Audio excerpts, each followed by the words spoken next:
Using completely free and completely legal images, I made this design, and this design, and this design.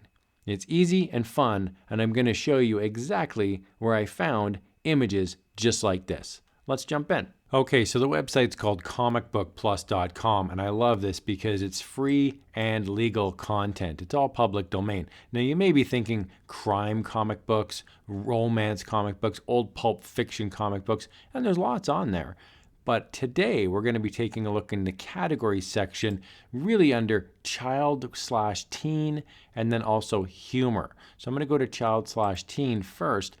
And we can see as we scroll down, there's page 1 of 5. And this is really important because a lot of people just think, oh, is this all there is? No, there's a next page. So you can actually scroll through and see different comic books that might not be readily available on page 1. So here's one, Billy and Buggy Bear. There's 2 books. I click on it. It's from 1958. There's 2 scans. And I'm going to click on number 1. And we can see this is a pretty decent scan. I'm just going to go back to the first page. And we can see you could take this now, put it into Photoshop or Affinity Photo or even Inkscape really, but you could modify it and you could make a good looking design. Simply clicking on it will give you the interior of the comic book, and we can see here there's Super Rabbit and there's other funny looking animals. Okay, I've got another example, but it includes a pitfall, so let's be careful here. I'm going to click on categories, and in this case I'm going to go to humor, which is the second category that I had identified at the start of this video. Now as I scroll through, you're going to see lots of old-timey stuff here, Abbott and Costello, 1,000 jokes, and as I scroll on down, I'm looking for animal comics, and it's right here on the right hand side. There's actually 33 books for animal comics from 1942 to 1946. When I click on it, you're going to see absolutely gorgeous animal comics, and you may even recognize the style of the comic. There's a Walt Kelly is the artist, and he's brilliant. This is 1942. Now this is the first pitfall. You may see a copyright notice in some of these books, especially on the first or second page. That copyright's not valid. Okay, so it's like an old copyright. Everything on comicbookplus.com is public domain. Now I'm going to show you one exception where you could get into trouble. So this is Animal Comics. This is actually number 30. You can see here there's Uncle Wiggily, Albert, and Pogo. And it's the Pogo that I want to highlight. So these are great looking drawings, right? But as we scroll into the actual comic book, I'm just going to scroll through now to Pogo. So here's Albert and Pogo by Walt Kelly. I just want to point out that this Walt Kelly Pogo is trademarked. Now what I mean by that is the comic book itself is in the public domain.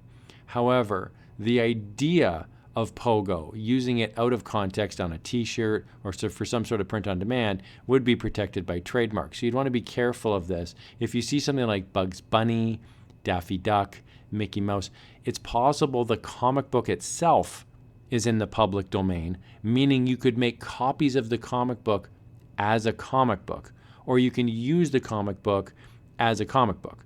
However, if you change mediums, so you make a Mickey Mouse t-shirt or a Pogo coffee mug, you'd be violating the trademark. So you just got to be careful. Although these are all public domain comic books, not every image could be used for every medium like t-shirts and coffee mugs. So I found an image here, and I'm going to walk you through the process on how I would make a design. So this is Animal Comics number 4. And as I scroll on down, I'm on page number 4 of 33. So this is page 4 if you're following along. And I really like this image here of a fox with his tongue hanging out. He looks evil. He's got the hat on. He's got little piggies putting in the pocket. So this guy's up to no good, right? He says, now I'll see what's good in the pantry. So I'm just going to take this image. I'm just going to right click, and the whole page, I'm just going to click Save as Image. So now I'm in Photoshop and I just imported the image in. It's a pretty big image. The size of my canvas is the same size as a merch by Amazon. It's 5,400 pixels by 4,500 pixels. And then what I do is I just basically isolate the image that I would like. And then from there, I just basically make it bigger. So I've just scrolled it up. Now from here, I can clean up the image. So I'm just going to use my eraser tool, my magic eraser tool, and I'll just erase out the background, erase whatever I don't want. So it's pretty easy. I'm just going to clean up this number 2. This is the page 2. Now I don't really want the speech balloon here, so I'm just going to remove this out. So now I'm not just going to use this as is. I want to use this out of context. So I'm going to take this image now, and I'm just going to shrink it down a tiny little bit, and then I'm just going to add some text, and I could make a design that looks like that, for example. For the most part, you can use these for print on demand or for digital design. So I'm just going to click on categories. There's actually a third category I want to show you. Under more, down at the bottom here, as I scroll on down, there's actually a funny animals category. So when I click on that, I can see there's America's Funniest Comics, Animal Adventures, and so on. Just remember, there's a next button over here. So this is page 1 of 3, and you could actually go to page 2 of 3, and more funny comics will pop up. Thanks a lot for watching, everybody. And here's another video if you're interested in public domain resources.